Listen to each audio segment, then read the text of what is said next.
Viewers, এই পর্বে আপনাদের জন্য থাকছে সিলেটের 10টি দর্শনীয় স্থান। আশা করছি আমার এই ভিডিওটি আপনাদের ভালো লাগবে। আর যদি আমার ভিডিওটি আপনাদের ভালো লাগে তাহলে সাবস্ক্রাইব করে পাশে থাকা বেল বাটনটি ক্লিক করে দিন।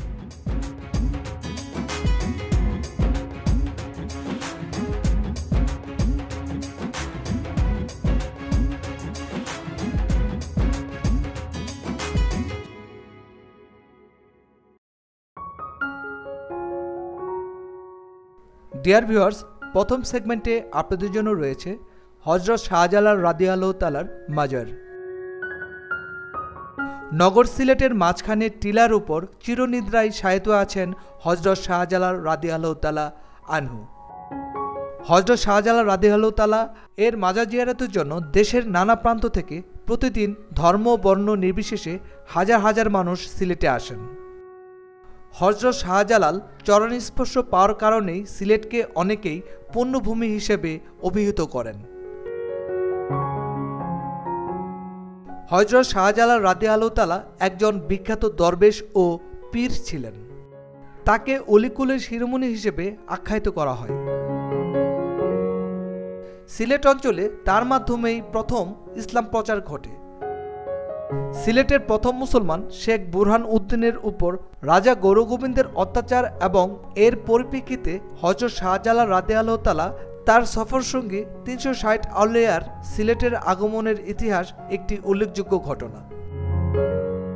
হযরত শাহজালাল রাদিয়াল্লাহু তাআলা এর মাজার চত্বরের উত্তর দিকে রয়েছে একটি পুকুর, আর এই পুকুরে আছে অসংখ্য গজার মাছ।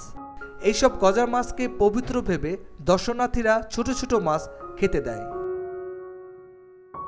গজার মাছের পুকুরে ভেসে বেড়ানো দর্শনার্থীদের আনন্দ দেয়।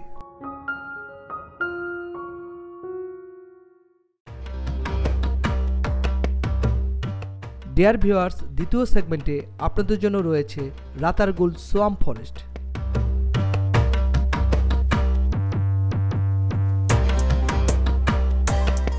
রাতারগুল সোয়াম্প ফরেস্ট বাংলাদেশের একমাত্র জলাবন বা সোয়াম্প ফরেস্ট এবং বন্যপ্রাণীর অভয়ারণ্য।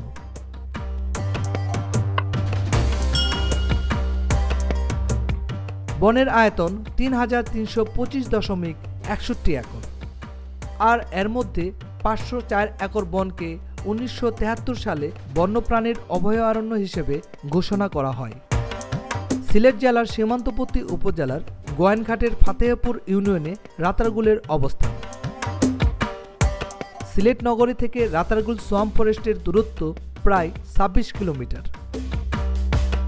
এই জলাভূমির উত্তরে গোয়াইন নদী, দক্ষিণে বিশাল হাওর, মাঝখানে জলাভূমির বন রাতারগুল বা বাংলার অ্যামাজন নামে পরিচিত। অনিন্দ্র সুন্দর বিশাল এ বনের গাছগাছালি বেশিরভাগ অংশই বছরে ৪ থেকে ৭ মাস থাকে পানির নিচে। মূলত প্রাকৃতিক বন হলেও বেত, কদম, হিজল, মিথ্যাসহ নানা জাতের গাছগাছালি লাগিয়েছেন বন বিভাগ।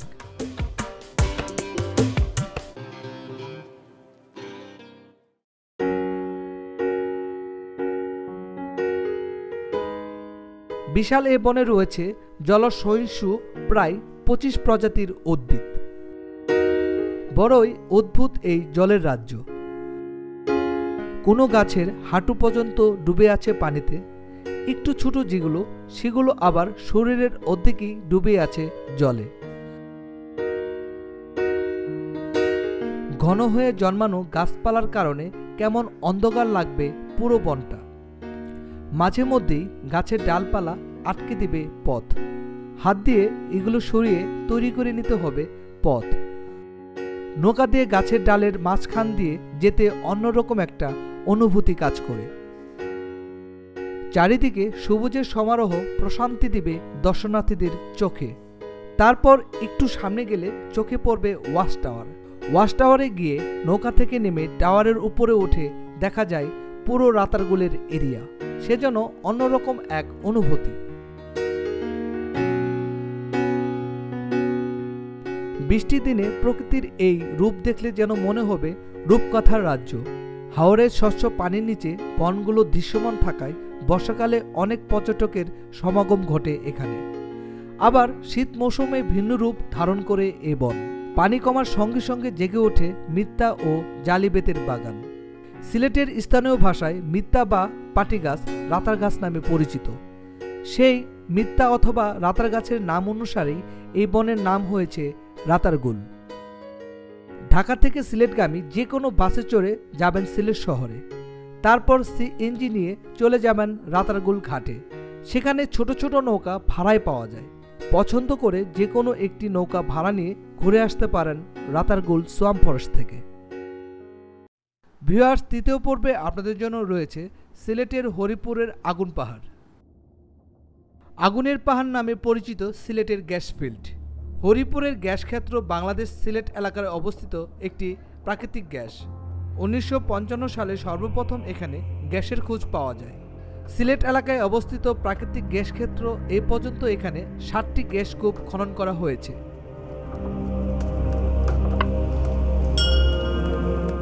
হরিপুর 7 নং গ্যাস কূপের পাশে অনেক পর্যটক বেড়াতে আসে। এখানে এসে আপনি দেখতে পাবেন একটি পুকুর থেকে গ্যাস বুদবুদ করে বের হয়ে আসছে। এখানে একটি কূপ খনন করতে গিয়ে এই পুকুরটির সৃষ্টি হয়। সামান্য ম্যাচের কাঠি জ্বালিয়ে দিলে ধূপ করে জ্বলে ওঠে। এছাড়া এই পুকুরের একপাশে মাটির আকারে একটি টিলা আছে। এই টিলার ছোট ছোট ফাঁক পুকুর দিয়ে গ্যাস বের হতে দেখা যায়। তখন দূর থেকে সুসু শব্দ শোনা যায়।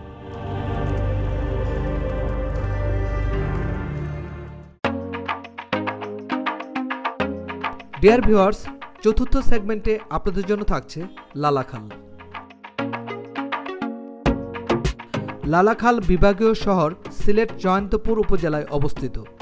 সিলেট থেকে প্রায় 35 কিলোমিটার দূরে অবস্থিত এই লালাখাল নদী ভারতের চেরাপুঞ্জি পাহাড় থেকে উৎপন্ন হয়ে বাংলাদেশে প্রবেশ করেছে।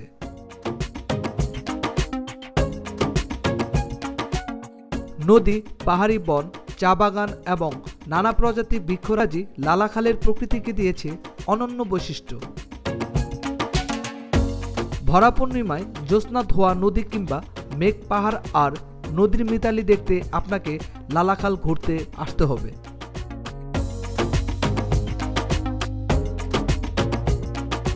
বর্ষাকালে লালাখালের পানি খুব ঘোলা থাকে, তাই নভেম্বর থেকে মার্চ অর্থাৎ শীতকাল হচ্ছে লালাখাল ভ্রমণের উপযুক্ত সময়। লালাখালের বিভিন্ন অংশে নীল, সবুজ এবং স্বচ্ছ পানি দেখা মেলে। চাইলে তামাবিল অংশের স্বচ্ছ পানির সারি নদীর উপর দিয়ে স্পিডবোট বা নৌকায় লালাখালে যেতে পারেন। 45 মিনিটের এ যাত্রা আপনাকে লালাখালের সৌন্দর্য বাকরুদ্ধ করে রাখবে। সন্ধ্যার পর নদীতে নৌকা থাকে না, তাই সন্ধ্যার মধ্যে ফিরে যাওয়াটাই উত্তম। রাতে লালাখালের রূপে মোহিত হয়ে পূর্ব প্রস্তুতি নিয়ে আসা বুদ্ধিমানের কাজ। লালাখাল যেতে হলে সিলেটের শিশু পার্কের সামনে থেকে লেগুনা অথবা জাফলনের বাসে চেপে সিলেট তামাবিল সড়ক ধরে যেতে হবে সারিঘাট। সারিঘাট নেমে সিএনজি অথবা অটোরিক্সা ধরে সরাসরি চলে আসতে পারেন লালাখাল।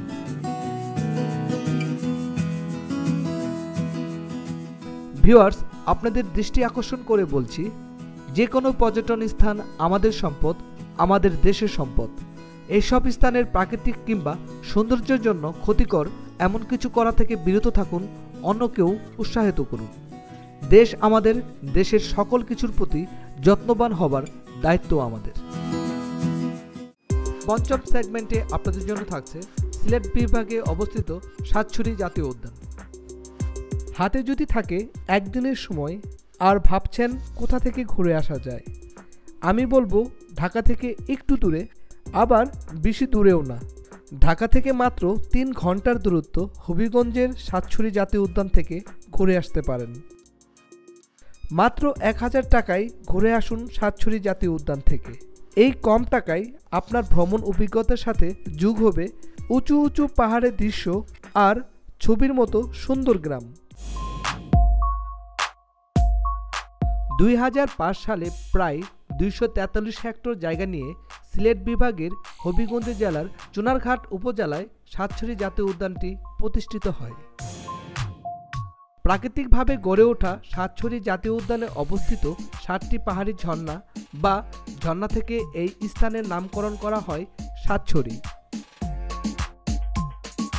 সাতছড়ি জাতীয় উদ্যানের মধ্যে রয়েছে প্রায় 145 প্রজাতির নানা জাতের গাছপালা। এছাড়া এই বনভূমিতে 6 প্রজাতির উভচর প্রাণী, 18 প্রজাতির সরীসৃপ, 24 প্রজাতির স্তন্যপায়ী এবং প্রায় 149 প্রজাতির পাখি রয়েছে। প্রাণীর মধ্যে সাতছড়ি জাতীয় উদ্যানে দেখা মিলে মেচোবাঘ, উল্লুক, মুখপোড়া হনুমান, শূকর, লজ্জাপতি বানর, চশমা হনুমান এবং নানা প্রজাতির সাপ। পাখিদের মধ্যে রয়েছে লাল মাথার ট্রগন, ধনেশ, ঘুঘু, টিয়া, ঈগল, ময়না ইত্যাদি। সাতছড়ি জাতীয় উদ্যানের চারপাশে 9টি চা বাগান, আদিবাসী ও স্থানীয় গ্রাম এবং ফসলি জমি রয়েছে। ফলে উদ্যানের আশেপাশে বসবাসকারী পরিবারগুলোর জীবনযাত্রা অনেকটাই বনের সম্পদের উপর নির্ভরশীল। পর্যটকদের ভ্রমণের সুবিধার জন্য বনের মধ্যে 3টি ট্রেল তৈরি করা হয়েছে।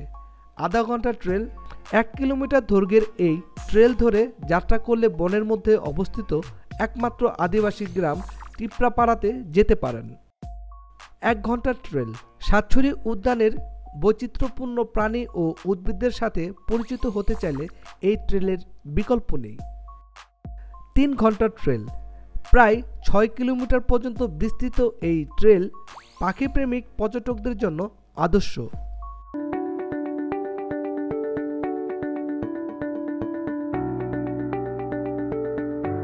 এই যে কাঁটাগুলো দেখছেন কিভাবে পথ রোধ করে আছে, হয়তোবা এই কাঁটাগুলোই জানান দিচ্ছে এখানকার সংরক্ষণ ব্যবস্থাপনা।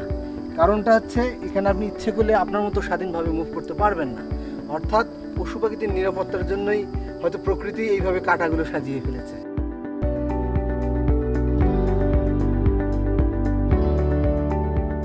ঢাকা থেকে সাতছড়ি জাতীয় উদ্যানে যেতে চাইলে সিলেটগামী লন্ডন, হানিফ, গ্রিনল্যান্ড, অ্যানা, শ্যামলী ইত্যাদি যে কোনো বাসে চড়ে সরাসরি চলে আসতে পারেন। মাধবপুরের পর জগদীশপুর চত্বরে নামতে হবে, আর সেখান থেকে ইচ্ছে করলে সিএনজি, অটোরিক্সা কিংবা বাইক ভাড়া করে সরাসরি চলে যেতে পারেন সাতছড়ি জাতীয় উদ্যানে।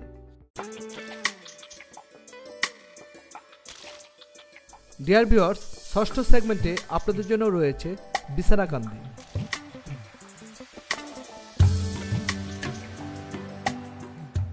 বিছানাকান্দি সিলেটের গোয়াইনঘাট উপজেলার রুস্তমপুর ইউনিয়নে অবস্থিত। বিছানাকান্দি হচ্ছে একটি পাথর কোয়ারি। এরকম আরেকটি পাথর কোয়ারি হল জাফলং।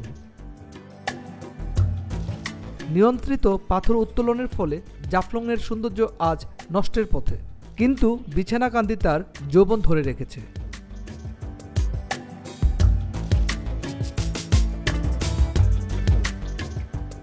বাংলাদেশ ভারত সীমান্তে খাসিয়া পাহাড়ের অনেকগুলো ধাপ দুই পাশ থেকে এসে এক বিন্দুতে মিলেছে, আর পাহাড়ের খাঁজে রয়েছে ভারতের মেঘালয়ের সুউচ্চ ঝর্ণা।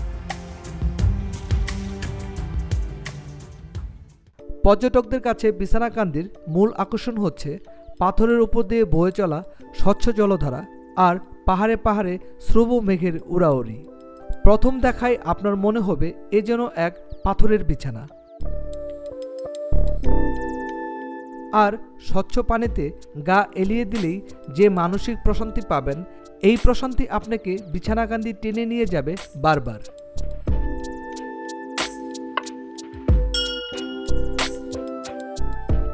এ যেন পাহাড়, নদী, ঝর্ণা আর পাথর মিলিয়ে প্রাকৃতিক মায়াজাল বিছিয়ে রেখেছে বিছানাকান্দি। বিছানাকান্দি যে কোনো সময় ভ্রমণের জন্য উপযুক্ত, তবে বর্ষাকাল বিছানাকান্দি ভ্রমণের জন্য আদর্শ সময়। চারিদিকে প্রচুর পানির প্রবাহ থাকার কারণে এ সময় বিছানাকান্দির প্রকৃত সৌন্দর্য দেখা পাওয়া যায়। বছরের অন্য সময় এখানে পাথর উত্তোলনের কারণে ভ্রমণের ক্ষেত্রে সাময়িক অসুবিধা সৃষ্টি হয়। দেশের যেখানেই থাকেন না কেন, প্রথমে আপনি যেতে হবে সিলেট শহরে, তারপর সিলেট শহর থেকে সিএনজি, অটোরিক্সায় করে সরাসরি চলে যেতে পারবেন বিছানাকান্দিতে। ডিয়ার ভিউয়ার্স, সপ্তম সেগমেন্টে আপনাদের জন্য রয়েছে সুরমা চা বাগান।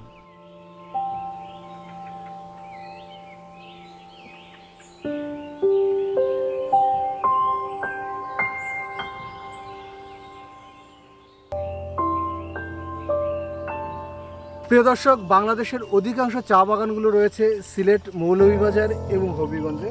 তো হবিগঞ্জের চা বাগানগুলোর টিলাগুলো একটু ছোট হলেও প্রাকৃতিক নৈসর্গিক ভরা। আপনারা দেখতে পাচ্ছেন অসাধারণ কিছু টিলা আছে, সুন্দর টিলা আছে। তবে এরপরেও আমরা দেখতে পাচ্ছি ওদিকে আরও অনেক বড় বড় টিলা রয়েছে, তার উপরে রয়েছে ভারতীয় বর্ডার। সেক্ষেত্রে আপনারা যারা এদিকে আসবেন একটু খেয়াল রাখবেন যেন অবশ্যই বাংলাদেশি বর্ডার যেন কোনোভাবেই আপনারা অতিক্রম করে না যান, এই বিষয়টা খেয়াল রাখবেন।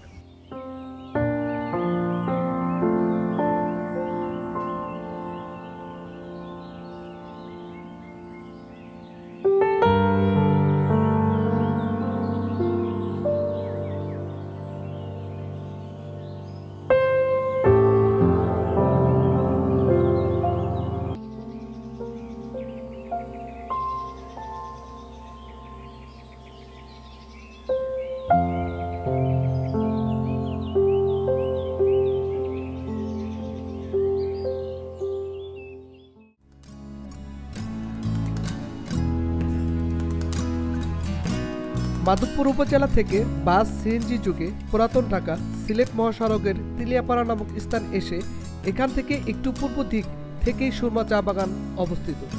চুনারঘাট উপজেলা থেকে বাস সিএনজি যুগে পুরাতন ঢাকা সিলেট মহাসড়কের সাতছড়ি নামক স্থান এসে একটু পশ্চিম দিক থেকেই সুরমা চা বাগান অবস্থিত। ডিয়ার ভিউয়ার্স, অষ্টমতম সেগমেন্টে আপনাদের জন্য রয়েছে বাক্যের বিল। চায়ের শহর হিসেবে খ্যাত মৌলভীবাজার জেলার শ্রীমঙ্গলের হায়েল হাওরের পূর্ব পাশে অভয়াশ্রম বাক্যের বিলের অবস্থান। শ্রীমঙ্গল শহর থেকে বাক্যা বিলের দূরত্ব প্রায় 20 কিলোমিটার। 2003 সালে 1 জুলাই বাক্যা বিলকে মৎস্য অভয়াশ্রম হিসেবে সংরক্ষণের সিদ্ধান্তের পর বাক্যা বিলকে ঘিরে আকর্ষণীয় পর্যটন স্পট গড়ে ওঠে। নয়নভিরাম প্রাকৃতিক দৃশ্য আর হাজার হাজার পাখির কলতানে মুখরিত থাকা বাক্যা বিলে রয়েছে বালি, বনু হাঁসের বসতি ও গরু মহিষের বিশাল চরণভূমি। প্রতি শীতে বিলের সৌন্দর্যে মুগ্ধ হয়ে দূর দূরান্ত থেকে দেশি বিদেশি পর্যটকরা এখানে ভিড় জমায়। বর্তমানে হাওরটিতে 80 প্রজাতির মাছ এবং প্রায় 160 প্রজাতির পাখির নিরাপদ অভয়াস্থল। বিপুল পরিমাণ পাখির আগমনের কারণে প্রতি বছর এই বাক্যের বিলে পাখি শুমারি অনুষ্ঠিত হয় এবং এই তথ্য আন্তর্জাতিকভাবে সংরক্ষণ করা হয়। 100 হেক্টর জলভূমি জুড়ে বিস্তৃত জলজ ও উভচর প্রাণী অভয়াস্থল বাক্যের বিলের উল্লেখযোগ্য পাখির মধ্যে আছে পানকুড়ি, কানিবক, ডাহুক, জলমুরুক, ধলাবক, ধুমনিবক, রাঙ্গাবক, মাছরাঙ্গা, শঙ্খচিল ইত্যাদি। মৌসুম ভেদে নবরোজে সেজে ওঠা বাক্যের বিলে বিশাল জলরাশি ভরে ওঠে হিজল, কলমি, নয়নাকার, পানা, শাপলা, নীলপদ্ম সহ নানা ধরনের জলজ উদ্ভিদ ও জীববৈচিত্র্যে। দর্শনার্থীদের প্রাকৃতিক সৌন্দর্য দেখার সুবিধার্থে বিলের কাছে নির্মাণ করা হয়েছে একটি দ্বিতল টাওয়ার। ওয়াচ টাওয়ার থেকে ঘন সবুজ বন ও পুরো বিলের নৈসর্গিক প্রাকৃতিক সৌন্দর্য উপভোগ করা যায়। ঢাকা কমলাপুর থেকে সিলেটগামী উপবন, জয়ন্তিকা, পার্বত ও কালনী এক্সপ্রেস ট্রেনে শ্রীমঙ্গল যেতে পারেন। শ্রেণীভেদে ভাড়া পড়বে 220 থেকে 1000 টাকা। এছাড়া হানিফ, অ্যানা, শ্যামলী এবং সিলেট এক্সপ্রেসের মতো বাসে শ্রীমঙ্গল যেতে পারেন। শ্রীমঙ্গল হতে ইজি বাইক, অটোরিকশা কিংবা মাইক্রো ভাড়া করে সহজেই বাক্যের বিল ঘুরে আসতে পারেন।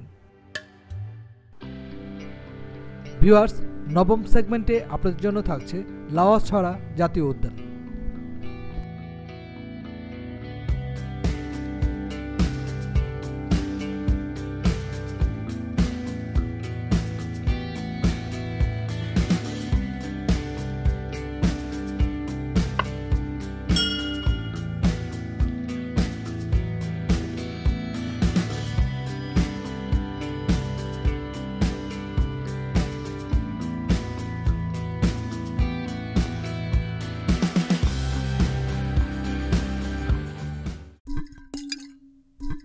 ভিউয়ার্স, সিলেট ভ্রমণের 10ম সেগমেন্টে আপনাদের জন্য থাকছে উসমানী শিশু পার্ক।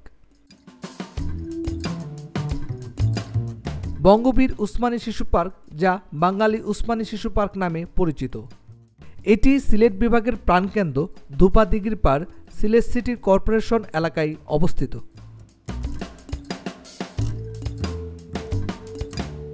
বাংলাদেশ মহান মুক্তিযুদ্ধের সর্বাধিনায়ক জেনারেল আতারুগনি উসমানী অবদানকে শ্রদ্ধাভরে স্মরণ করতে উসমানীর শেষ ইচ্ছা অনুযায়ী তার নামে 2000 সালে এই পার্কটি স্থাপিত হয়।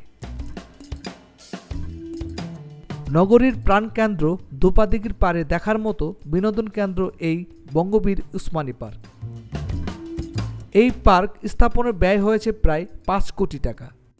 প্রায় 8 একর আয়তনে এই পার্কে এখন দর্শনার্থীদের ভিড় দেখার মতো। আমার ভিডিওটি যদি আপনাদের ভালো লাগে তাহলে অবশ্যই সাবস্ক্রাইব করে পাশে থাকা বেল বাটনটি ক্লিক করে দিন। আপনাদের ভ্রমণটি সুস্থ, সুন্দর ও আনন্দময়ী হোক এই কামনায়। আল্লাহ হাফেজ।